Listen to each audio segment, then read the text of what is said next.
21대 국회 마지막 대정부 질문이 오늘부터 나흘간 진행됩니다. 첫날 정치 분야에선 홍범도 장군 흉상 이전과 정율성 공원 사업 등을 둘러싼 이념 논쟁이 이어졌습니다.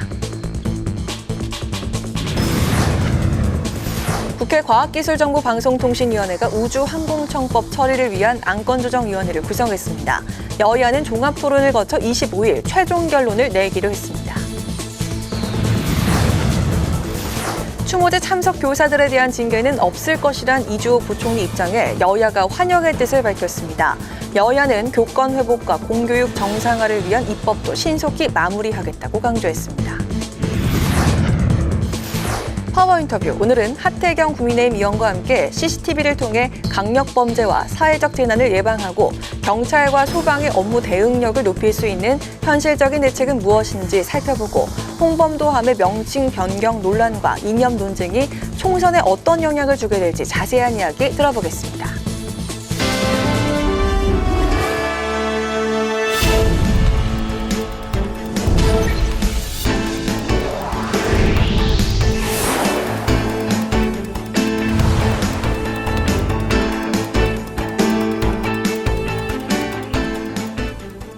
여러분 안녕하십니까? 9월 5일 화요일 국회 라이브 6 시작하겠습니다.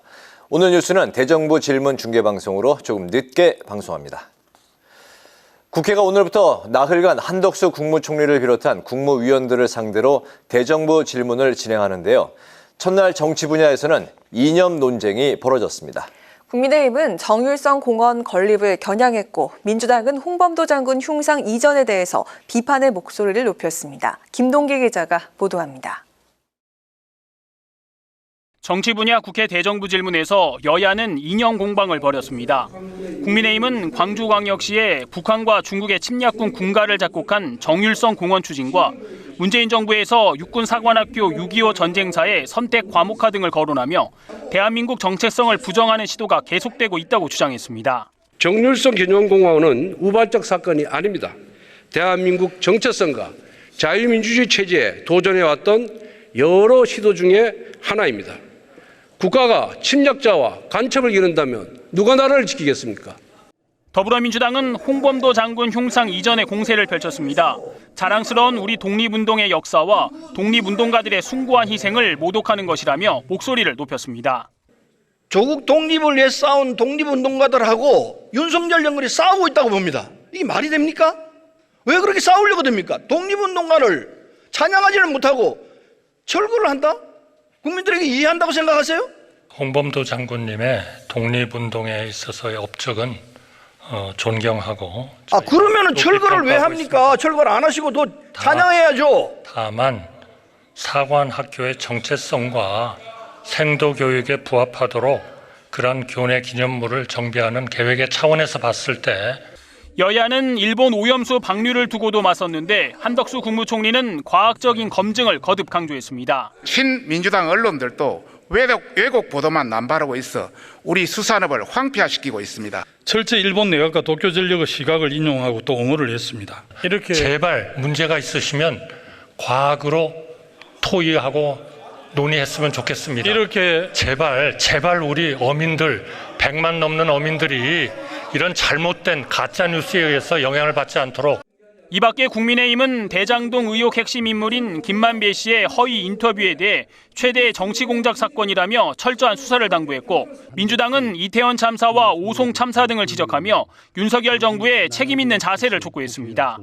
한편 김진표 국회의장은 국무위원들의 답변 과정에서 과도한 언사가 오가는 것을 지적하고 국민의 대표인 국회의원들의 질의에 정중하게 예의를 갖춰 답변해 줄 것을 당부했습니다. 국회 방송 김동길입니다. 국회 과학기술정보방송통신위원회가 오늘 안건조정위원회를 구성해 우주항공청 설립을 위한 법안을 논의했습니다. 여야는 오는 25일까지 우주항공청 설립 법안 심사를 마무리하기로 합의했습니다. 유지희 기자가 전합니다. 과학기술정보방송통신위원회는 안건조정위원회를 열어 우주항공청 설립을 위한 5개 법안을 논의하기로 했습니다. 우주항공청 설립은 대한민국 우주강국 도약을 목표로 한 윤석열 대통령의 핵심 공약 중 하나입니다. 앞서 과방위 전체회의는 안조위 위원장 선출을 놓고 2차례 파행했으나 협의를 통해 민주당 조승래 의원이 선임됐습니다. 정말로 최대한 압축적으로 논의를 진행해서 최대한 빨리 결론 내자고 합의한 바가 있기 때문에 그 부분에 대해서는 당연히 여야 간의 합의를 무겁게 받아들이면서 당연히 그렇게 진행할 것이라는 말씀을 드리겠습니다. 안조위는 3차례 회의를 통해 이달 25일까지 법안 심사를 완료하고 다음 달 초 과방위 전체 회의에서 의결한다는 계획입니다. 우리 위원장 약속대로 추석 전에는 국민들이 정말 우주항공청의 미래를 가슴속에 느껴볼 수 있도록 최선을 다해 같이 나갑시다. 감사합니다. 또 신속한 논의를 위해 정부와 당 관계자들이 참여하는 실무협의체를 구성하기로 했습니다. 한편 여야는 컨트롤타워 필요성에 대해선 공감하지만 조직 위상을 두고 이견을 보이고 있습니다. 정부와 여당은 과학기술정보통신부 산하 우주위원회 직속으로 우주항공청을 설치해야 한다고 주장하고 있습니다.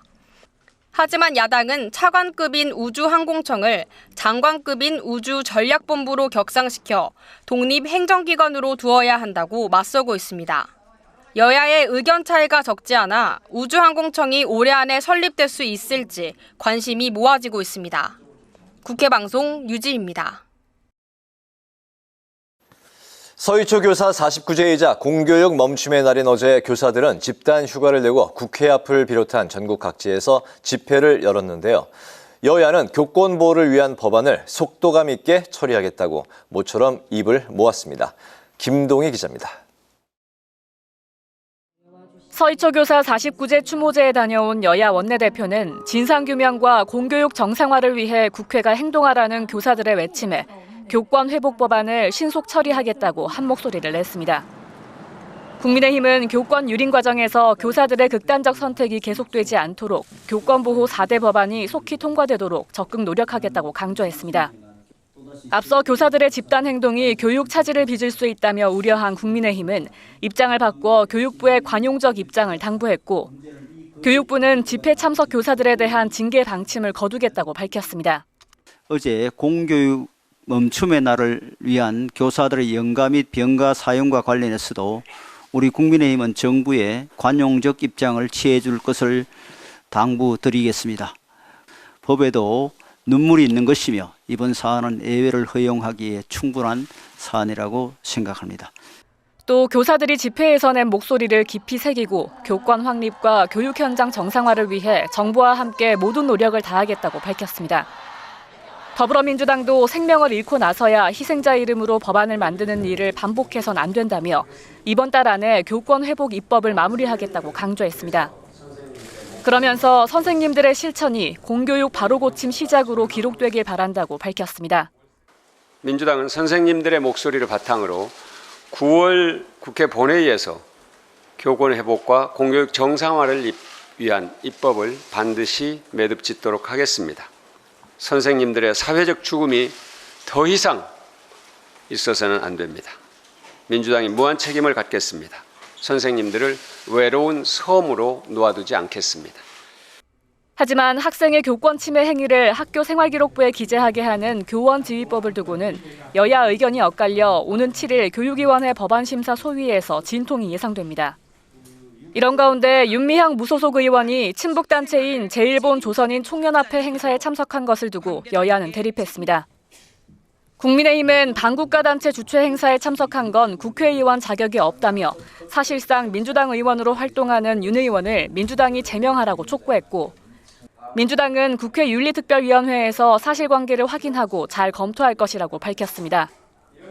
윤 의원은 입장문을 통해 간토대 지진 희생자 추모차 참석해 헌화만 했고 조청년과 접촉하지 않아 현행법 위반이 아니라며 자신을 향한 여당 비판은 색깔론 갈라치기라고 주장했습니다. 국회 방송 김동희입니다.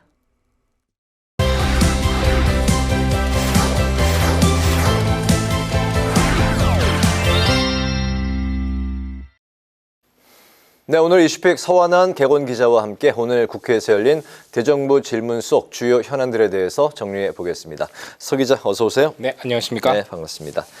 총선 7개월여를 이제 앞두고 있는데 21대 국회의 마지막 정기 국회 대정부 질문이 오늘 열렸습니다. 지난주 시끄러웠던 홍범도 장군과 관련한 이념 논쟁 다시 등장을 했네요. 네, 그렇습니다. 하지만 오늘 이 대정부 질문은 이 최근 잇따른 국무위원들의 발언 또 관련된 설전을 지적하는 이 김진표 국회의장의 이 발언으로 좀 시작을 했습니다. 좀 이례적이기도 했는데요.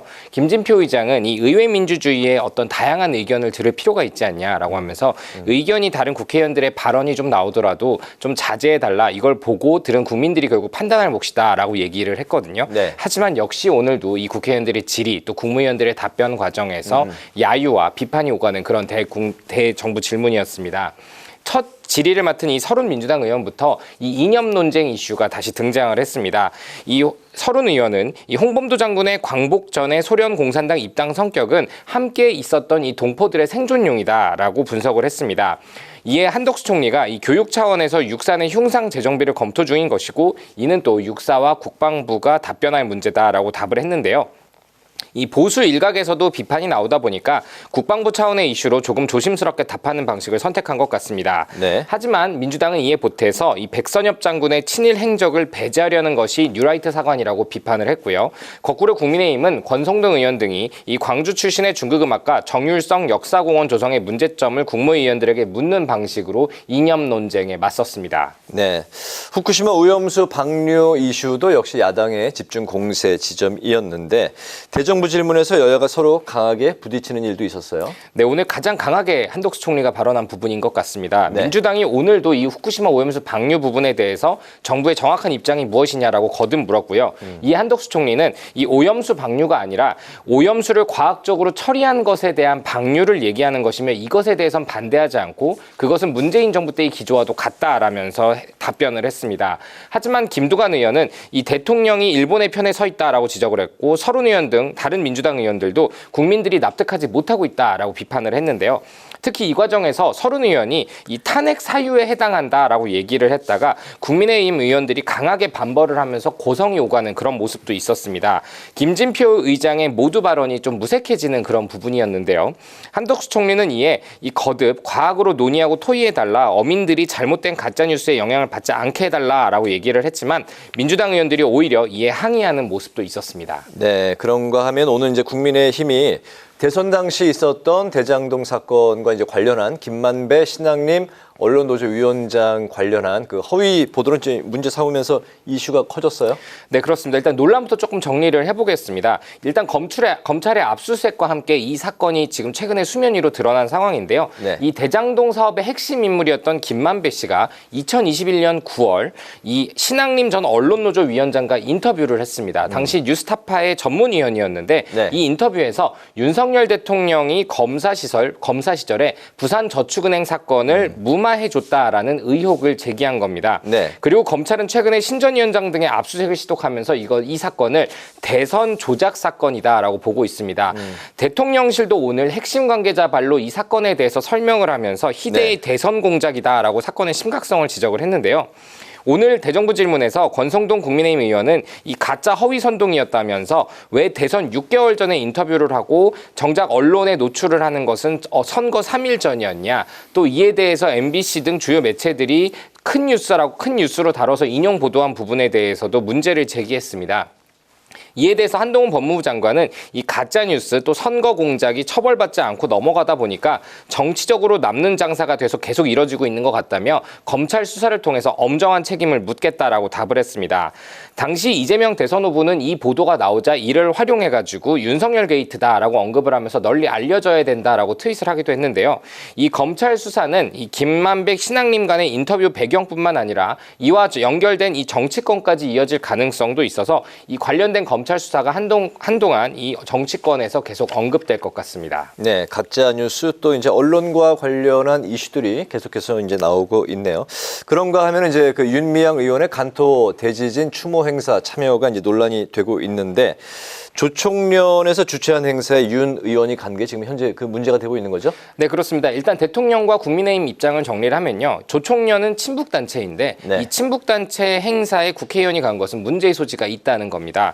그리고 대통령은 오늘 오전 역시 핵심 관계자 발로 이 조총련은 우리 대법원이 국가보안법상 반국가단체라고 이미 확정 판결을 낸 곳이다라고 설명을 했습니다. 네. 이에 대해서 윤미향 의원은 해명 자료에서 100여 개의 단체가 모여서 한 행사에 조총련이 포함된 것일 뿐이고 이 과정에서 참석 과정에 공항에서 이동할 때 대사관의 협조를 받은 게 전부다라고 선을 그었습니다.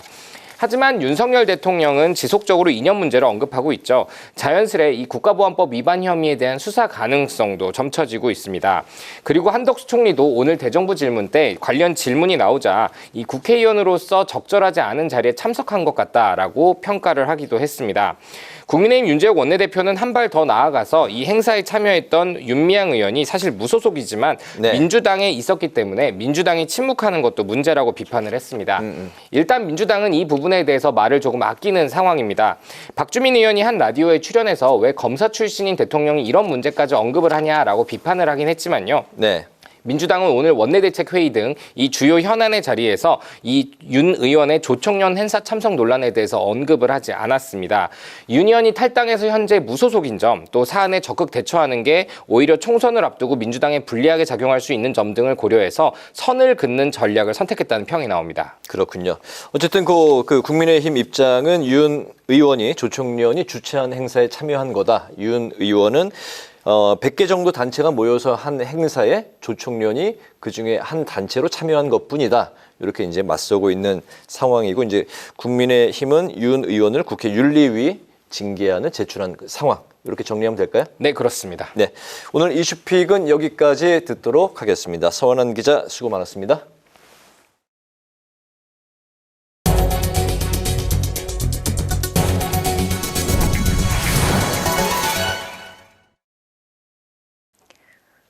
김진표 의장이 6일째 단식 투쟁을 이어가고 있는 이재명 대표를 격려하고자 천막 농성장을 찾았습니다. 이재명 민주당 대표는 최근 윤석열 정부의 행태와 예산결산특별위원회에서 보인 국무위원들의 언행에 대해 지적하며 미래가 암울하고 정치가 사라지는 것 같다고 우려를 표했습니다. 이에 김진표 의장은 정치는 상대적이기 때문에 어느 한쪽의 일방적인 잘못이 아니라며 여야가 대화와 타협을 통해 서로 존중해야 한다고 조언했습니다. 국민의힘은 중징계를 받은 직원들에게도 성과급을 지급하는 등 일부 공공기관의 도덕적 해이가 심각하다고 비판했습니다. 류성걸 의원은 지난 2020년 국민권익위원회에서 중징계, 감봉, 견책 등을 받은 직원에게 성과급 미지급을 사내 규정에 반영하도록 권고했지만 절반이 넘는 기관이 이행하지 않고 있다고 지적했습니다. 그러면서 공공기관 평가단 구성부터 성과급 규모까지 더 엄격한 기준을 적용해 공공기관의 예산이 허투루 사용되지 않아야 한다고 강조했습니다. 국방과학기술 인력 양성에 대한 필요성을 인식하고 사관학교 설립을 모색하는 토론회가 국회에서 열렸습니다. 김진표 국회의장은 과학기술 핵심 인재를 집중 육성하는 것이 나라의 안보와 경제를 지키는 열쇠가 될 것이라며 국방첨단과학기술 사관학교 설립의 필요성을 강조했습니다. 신진교 국방과학연구소 부소장은 우수인재 확보를 위해 학사연구원 제도를 도입하는 등 효율적인 운영이 뒷받침돼야 한다고 조언했습니다.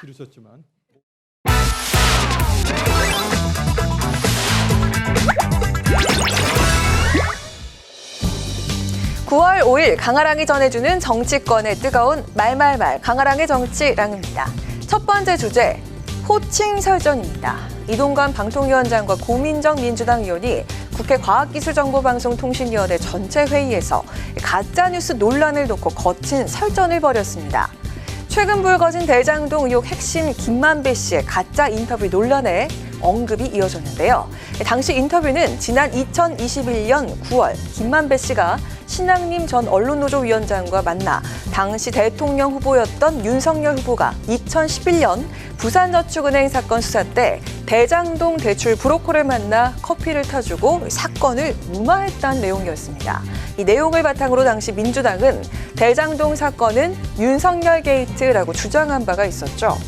김만배 씨 당시 인터뷰가 허위였다는 정황을 검찰이 최근 확보한 데 대해서 이동관 위원장이 가짜뉴스 퇴치 의지를 밝혔습니다. 대선판에 영향을 줄 수 있는 중대 범죄 행위, 국기문란 행위라고 생각되기 때문에 그것은 원 스트라이크 아웃제 도입을 반드시 해야 된다고 생각합니다. 가짜 뉴스를 고의로 기획하고 시나리오를 만들고 행동하는 이런 매체에 대해서는 폐간을 고민해야 된다. 없애버려야 된다. 그것이 바로 원 스트라이크 아웃의 최종 단계입니다. 네, 그런가 하면 가짜뉴스 근절 방안과 관련한 공방을 벌이면서 고민정 민주당 의원과 때 아닌 호칭 설정까지 이어졌습니다. 이동관 씨가 하신 말씀 보면 BBK 주가 조작 사건이 가짜뉴스라고요? 개인 이동관한테 질문하는 거 아니지 않습니까? 방통위원장 이동관한테 질문하는 거 아니에요? 방통위원장은 국무위원이 아니에요. 국무회의에 참석을 합니다. 네, 고 의원이 이동관 위원장을 이동관 씨라고 지칭을 하자 이 위원장이 국무위원 자격으로 참석했는데 호칭이 부적절하다면서 발끈하면서 방통위원장이 국무위원인지 아닌지로 논쟁이 번진 겁니다. 실제로 행안부에 따르면 방송통신위원장은 국무회의에 배석할 수 있는 공무원이지만 국무위원이 아니며 국무회의 의결권도 없습니다. 2008년 방통위 조직 신설 뒤 지금까지 관례적으로 국무회의에 참석해 온 것으로 확인되고 있습니다. 위원장은 필요한 경우 국무회의에 출석해서 발언할 수 있고 그 소관 업무에 관해 국무총리에게 의안의 제출을 건의할 수 있게 한 방통위법 제6조에 따른 겁니다. 한편 방송통신심의위원회는 오늘 오전에 열린 회의를 통해서 지난 대통령 선거를 앞두고 화천대유 대주주 김만배 씨가 대장동 의혹의 타깃을 당시 국민의힘 대선 후보이던 윤석열 대통령 쪽으로 돌리기 위해서 뉴스타파와 허위 인터뷰를 했다는 의혹에 대한 민원을 긴급심의 안건으로 상정하기로 했습니다.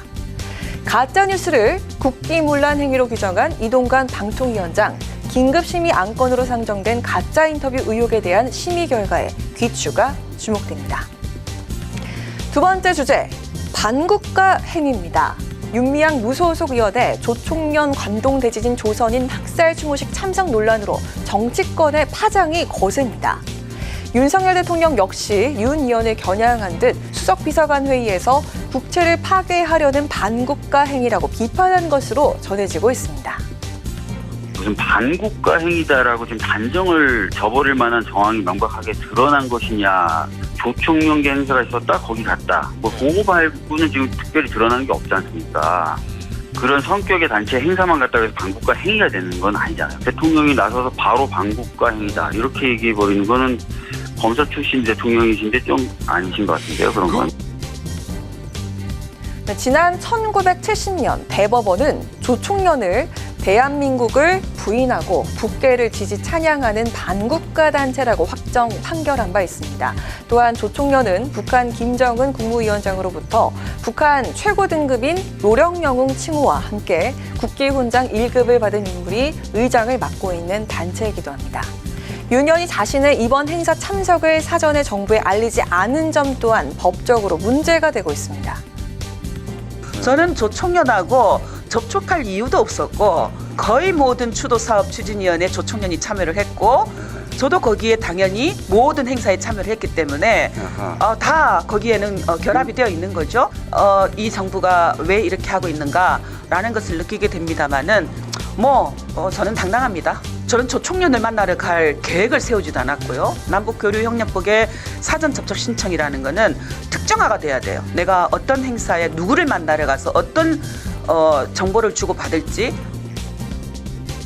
윤 의원은 현재 여당으로부터 국회 윤리특별위원회 제소된 데 이어서 국내 보수 성향 시민단체들로부터 국가보안법 위반 혐의로 고발까지 당한 상황입니다. 지금까지 침묵으로 일관하고 있는 민주당도 문제입니다. 애초에 윤미향 의원에게 국회의원 배지를 달아준 것도 민주당 아닙니까? 민주당이 계속 침묵하면 이런 윤미향 의원의 반국가적 행위에 동조하는 것과 다를 바 없습니다. 민주당은 즉각 윤미향 의원 제명에 앞장서야 할 것입니다. 논란이 커지자 민주당 지도부는 윤 의원 논란과 국민의힘 윤리특위 제소와 관련해서 침묵으로 일관하고 있습니다. 윤 의원이 지난 2021년 6월 부동산 투기 의혹으로 민주당에서 제명된 만큼 당과는 상관이 없다는 입장도 나오고 있습니다. 지금까지 강아랑의 정치랑이었습니다.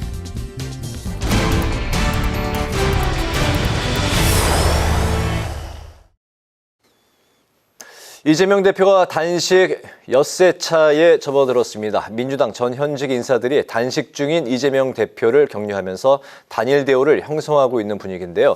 동료 의원들의 하루 동조 단식도 이어지는 가운데 오늘 동조 단식에 함께하고 있는 민주당 서영교 의원과 전화로 연결돼 있습니다. 의원님 나와 계실까요? 예, 안녕하세요. 서영교입니다. 네, 의원님 보통 때는 이제 그 인사를 안녕하십니까라고 하는데 지금은 이제 단식에 함께 동조하고 계시기 때문에 인사를 좀 바꿔서 받았습니다.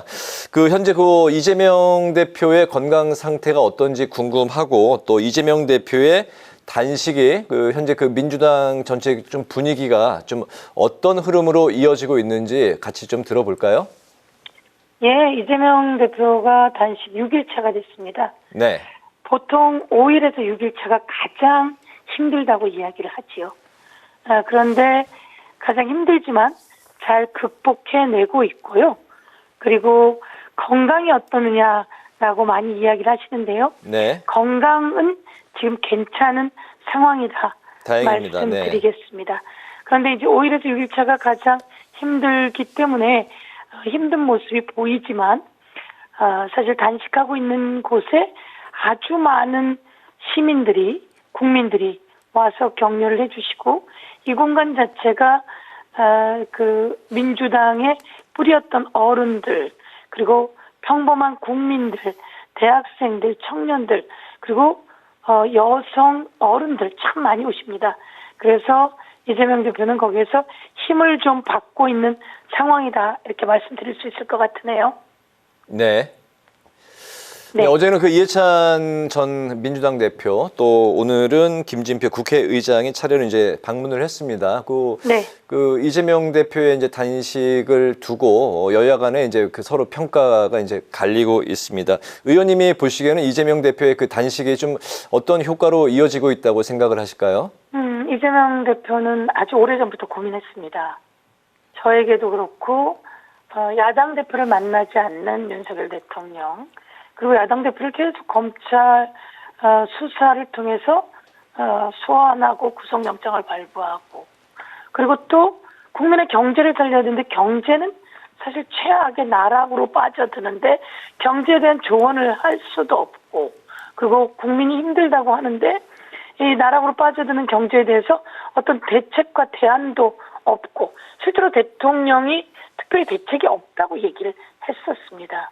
그런 상태에서 이태원 참사도 그렇고 이번에 최수근 그 해병대 상병 관련한 그 헛된 희생에 대해서 정말 그 소중한 생태 같은 우리 20살의 우리 아들이 그렇게 희생됐는데 여기에 대해서 책임지지 않고 오히려 수사에 개입하는 대통령실의 이야기가 만천하에 드러나면서 그동안 이재명 대표가 고민을 많이 했습니다.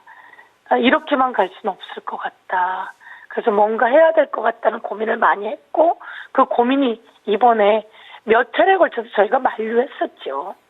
그러다가 국민이 너무 고통스러운데 제가 그 국민의 고통을 아프십니까? 함께 아팠으면 좋겠습니다. 근데 이 아픔을 극복해 나가는데 저는 더 열심히 뛰겠습니다. 이런 모습으로 무기한 단식을 한다고 해서 저희가 더 이상 말릴 수는 없었고요. 이렇게 단식을 하고 있으면서 답답했던 국민들이 찾아오기 시작하고 그리고 또 많은 사람들이 함께하기 시작하고 있다. 이렇게 말씀드리고요. 뭐 이것 때문만은 아니지만 윤석열 정부가 워낙 무모하고 나라까지 경제 망치고 나라까지 팔아먹을 기세를 보이고 있기 때문에 지금 더불어민주당의 지지율이 어떻든 뭐 어제 RN서치 같은 경우는 50%까지 나왔는데요. 이거는 윤석열 정부에 대한 거대한 경고라고 보고 이재명 대표의 단식 그 현장을 중심으로 마치 태풍의 눈처럼 거대하게 들불처럼 민주주의를 지키고 그 검찰 독재를 무너뜨리기 위한 태풍이 들불처럼 퍼져나가고 있다. 이렇게 말씀드리고 수 있을 것 같습니다. 네, 의원님 저희 질문이 2개 남았는데 그 다음 네. 답변 좀 짧게 들어보도록 하겠습니다. 네. 자, 그 가운데 어제 예정됐던 그 이 대표 소환 조사가 무산이 되면서 네. 한동훈 장관이 수사 영향 선례로 남으면 자범도 단식을 하지 않겠느냐 이렇게 비판을 했는데 네. 지금 이렇게 벌써 2차례가 연기가 됐습니다. 앞으로 그 검찰 조사 상황을 어떻게 내다보십니까? 한동훈 장관이 그런 말을 한 건 참으로 법무부 장관이 할 소리는 아닙니다. 법무부 장관이 그렇게 하는 그런 말을 해서는 안 되고요. 그리고 지나치게 가볍고 마치 농담 따먹기 식으로 말을 던지면 법무부 장관이 법무부 장관 답겠습니까? 법무부 장관이 좀 더 법무부 장관 다웠으면 좋겠고요. 이재명 대표는 벌써 여러 차례 소환 받았습니다. 그런데 한 가지도 돈을 받았거나 뚜렷한 것이 없습니다. 이 정도 되면 검찰이 자기 반성문 써야 되는 것 아닐까요? 이런데 소환을 요청했고 소환은 검찰 규칙상 조정하게 되어 있습니다. 야당의 대표입니다. 야당의 대표가 해야 할 일이 얼마나 많습니까? 그런 속에서 우리가 갈 날을 말했음에도 불구하고 검찰이 안 된다고 하면서 이렇게 2차례 연기되었는데요. 이재명 대표가 이야기했습니다. 본회의가 없는 일주일이 있습니다. 그 일정 동안 요청하면 11일에서 15일이죠. 11일에서 15일 날 요청하면 우리가 가겠다라고 이야기했으니 그렇게 검찰이 이야기하고 조정해야 한다. 이렇게 말씀드리겠습니다. 네. 윤미향 의원이 조총련이 주최한 간토학살 추모식에 참석한 사실을 두고 국민의힘이 국회 윤리위에 이제 징계안을 제출을 했습니다. 이제 그 윤 의원은 이제 본인은 색깔론에 대해서 이제 일축을 했는데 이번 논란에 대해서 의원님은 어떻게 바라보고 계실까요? 저는 이런 내용을 이슈화하는 것도 참 적절하지 않다는 생각을 많이 하고요. 간토 대학살 여기에 대해서 일본의 책임을 물어야 되지 않습니까? 관동 대지진을 계기로 우리 대한민국 그 국민들이 일본으로 끌려갔고 거기서 그렇게 학살을 당했는데 이거 일본을 향해서 진상 규명하라, 사과하라 얘기해야 되는 게 저는 윤석열 정부이고 국민의힘 여당이라고 봅니다. 그런데 국민의힘이 그런 것에 대해서 한마디 문제 제기하지 않고 일본의 후쿠시마 오염수 방류를 찬성하고 있거나 조정하고 있거나 그리고 과학인이 뭐냐 하면서 괜찮다고 하고 있는 그 자세부터 잘못되어 있고 이렇게 엄청난 일본의 대학살에 대해서 찍소리도 못하고 오히려 윤미향 의원은 그렇게 얘기하더라고요. 그 여러 가지 100여 개 단체 중에 한 단체가 조총련이라고 얘기하는 것 같고요. 거기 초청을 받았다 이런 것도 아니고 100여 개 단체 초청을 받아서 갔고 거기 가서 헌화하고 왔는데 그럼 대학살 당한 우리 그 조상님들을 위해 헌화하는 것을 가지고 문제 제기한다면 그게 여당인가? 그게 저는 문제 제기하겠습니다.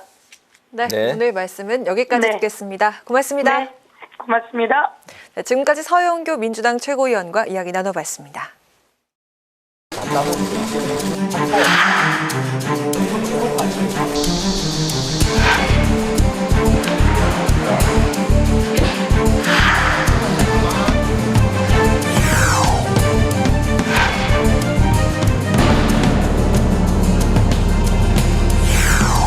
남조선 괴뢰도당이라는 말을 공공연히 내뱉는 반국가 단체에 동조한 윤미향 의원은 국회의원 직은 물론이고 대한민국의 국민 자격조차 없습니다. 거기에 대해서 논의된 바가 없습니다. 김익들 조성 피해자들의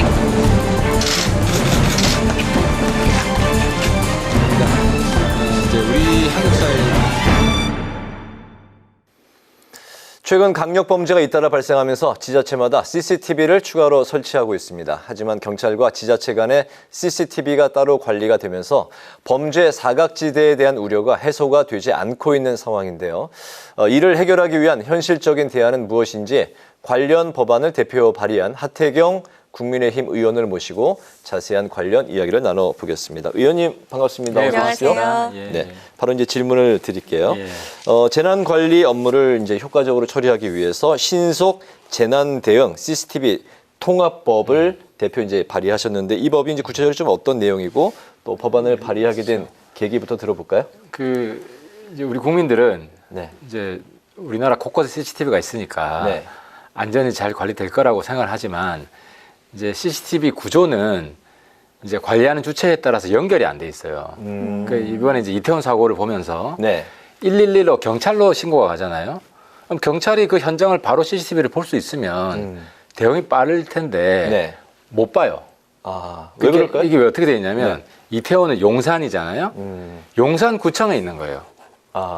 CCTV 구청 관할이 되는 구청 관할인 거예요. 근데 경찰이 이 구청이 컨트롤하는 CCTV를 못 보게 돼 있어요, 법으로. 소방도 못 보고. 그러니까 이거 뭘까요? 이게 이제 개인정보 보호. 개인정보 보호. 때문에 이제 CCTV를 이제 다 통합시켜 놓으면 국가가 다 통제하는 동물농장 같은 사회가 된다. 이런 두려움이 옛날에 있었잖아요. 근데 이제 국가가 CCTV를 온데만데 다 지금 펼쳐놨지만 개인정보 침해가 되진 않거든요. 지금 CCTV 문제가 된 건 사적인 거, 사설로 이렇게 만들어 놓은 게 개인정보 침해가 되지 국가가 만들어 놓은 건 오히려 개인을 보호한다. 그러니까 지금 국민의식이 많이 변했어요. 근데 문제는 그래서 CCTV를 자꾸 요청을 하는데 법 체계가 경찰 소방은 못 보게 해놔서 설치해놔도 막상 위기가 발생하면 그 CCTV가 이제 봐야 될 사람이 못 보는 이런 현실이 되고 있는 걸 우리 국민이 모르는 거죠. 그래서 제가 이게 CCTV 통합법인데 영어 발음이 잘 안 되네. CCTV 통합법인데 이번에 이제 발의하게 된 거예요. 그렇군요. 정말 이 일명 묻지마 범죄가 정말 빈번하게 발생하고 있는 상황인 만큼 이 법이 더 중요하다고 느껴지고 있습니다. 최근 또 그 지자체마다 범죄 취약 지역에 CCTV를 추가로 설치하는 사업을 활발하게 진행하고 있는 상황인데, 있죠. 경찰 소방이 못 봐서 문제죠. 그렇죠. 구청은 봐요. 이 CCTV 사각지대를 줄이는 것만으로도 좀 문제 해결이 안 된다. 대응하는데 한계가 좀 있는 것 같은데요. 봐야 될 사람이 못 보니까 출동해야 될 사람은 못 보고.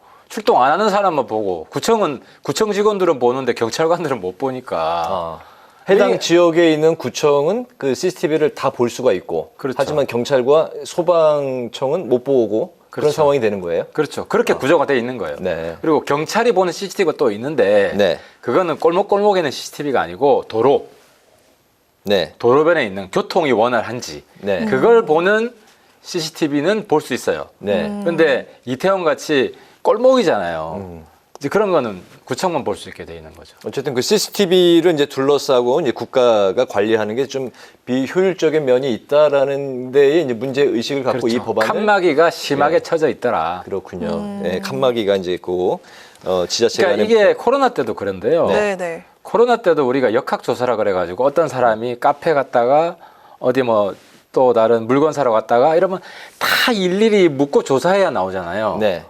그것도 CCTV가 통합이 돼 있으면 이 사람 얼굴 검색을 하면요 쫙 다 나와요. 근데 CCTV가 칸막이가 쳐져 있기 때문에 일일이 다 물어봐야 되는 거예요. 그러니까 우리는 그때 코로나 때 그렇게 조사할 필요가 없었던 거예요. CCTV만 통합이 돼 있었으면. 그래서 이런 비효율이 있는 거를 이건 관리하는 사람이 알죠. 국민들이 볼 때는 온데만 동네방네 CCTV인데 왜 저걸 모를까? 그죠? 근데 이거를 그래서 이제 법을 이번에 제가 발의하게 통합을 되시는 해야 된다. 그 방금 말씀하신 CCTV에 이제 칸막이가 쳐져 있다라는 그 말씀은 CCTV를 국가가 운영하는데 그 지자체 간의 협조와 이제 효율적인 면에서 좀 보완할 필요가 있다라는 뜻의 기술적인 문제가 아니라 법적으로 막아놨다는 거죠. 못하게. 범죄 그 취약 지역에 CCTV를 추가로 설치하는 사업을 이제 활발하게 지자체마다 이제 그 지금 많이 확보를 하려고 노력을 하고 있는데 CCTV 사각지대를 줄이는 것만으로 이런 그 해결이 안 된다는 문제를 해결하는데 좀 그 한계가 있다고 그렇죠. 생각을 하시는 출동해야 거죠? 되는 경찰은 못 보니까. 출동하는 정작 경찰이 못 보니까. 구청 직원 출동 안 하는 구청 직원은 보고 있고. 네. 네. 자, 이렇게 법안에 관해서 이야기를 좀 나눠봤는데 이제 정치권 이슈도 좀 짚어보도록 하겠습니다. 그 해군 잠수함, 홍범도함의 이름 변경을 놓고 해군과 좀 다른 목소리를 냈던 그 국방부가 오늘 해군의 의견을 충분히 들어서 반영할 것이다. 이렇게 이야기를 했습니다. 함명 논의가 돌발적인 게 아니고 육사 흉상 논의가 있을 때 함께 거론됐다. 이렇게 얘기를 했는데 앞으로 그 상황을 좀 어떻게 전망할 수 있을까요? 그러니까 이 지금 국민들은 왜 마른 하늘은 날벼락이냐 이런 심정이에요. 왜 이 홍보부도 문제를 이렇게 키워가지고 도대체 뭐 하려고 그러냐.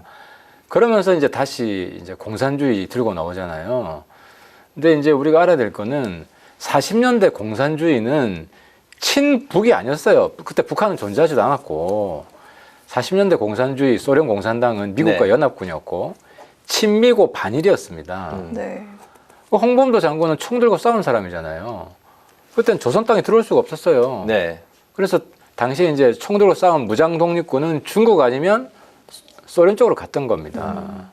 근데 이제 소련에 갔는데 블라디보스토크 있는 쪽에 갔는데 스탈린이 강제 이주해가지고 저 서쪽에 카자흐스탄까지 갔던 거예요. 네.